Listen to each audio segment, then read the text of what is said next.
പട്ടണം പിടിക്കണോ? You want to take hold of city. Canaan ദേശം നീ പിടിക്കണോ? You want to take hold of land of വാഗ്ദത്ത ദേശത്ത് Canaan. നീ കാല് ചവിട്ടണോ? You want to step on the promised land. വാഗ്ദത്ത പ്രകാരമുള്ളത് നിനക്ക് കാണണോ? You want to see the promise. വാഗ്ദത്ത പ്രകാരമുള്ളത് നിന്റെ ചെവി കേൾക്കണോ? You want to hear the promise. പെട്ടുപോയവരുടെ നടുവിൽ പിറുപിറുക്കാത്ത മനോഭാവം സൂക്ഷിച്ചാൽ പട്ടണം നിന്റെ ഉള്ളങ്കരത്തിൽ വരും. If you do not murmur, cities will be in your hand. ഒത്തിരി പേര് വാഗ്ദത്തം കേട്ടതാ.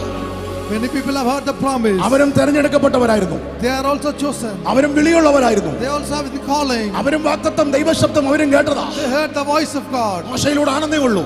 through Moses. ഇന്ന് പകൽക്കാലം ആരിലൂടെ കേട്ടാലും ദൈവവചനത്തിലൂടെ കേട്ടാലും നേരിട്ട് ദൈവശബ്ദം കേട്ടാലും ആ കേൾക്കുന്നതിനൊത്തവണ്ണം നടത്താൻ, ആ കേൾക്കുന്നതിനൊത്തവണ്ണം പോകാൻ, ഫലം നിലനിൽക്കാൻ, ഫലം കായ്ക്കാൻ, പട്ടണങ്ങൾ പിടിക്കപ്പെടുവാൻ, രാജ്യം ഉണർത്തപ്പെടുവാൻ, അതിലെ കരങ്ങളിൽ ദൈവത്തിന്റെ കരങ്ങളിൽ ഏൽപ്പിച്ചാൽ വീഴാതെ വണ്ണം തന്റെ മഹിമാസന്നതിയിൽ നിർത്താൻ കഴിവുള്ള നിന്റെ നാടി, എന്റെ നാടി നിന്നെ തെരഞ്ഞെടുത്തതിൽ തെറ്റുപറ്റിയിട്ടില്ലെന്ന് തെളിയിക്കുന്ന നാളുകൾ വെളിപ്പെടുമെന്ന് ആത്മാവ് പറയുന്നു. Through whom you may have listened, but if you submit yourself for that, God is going to prove you that selection did not went wrong.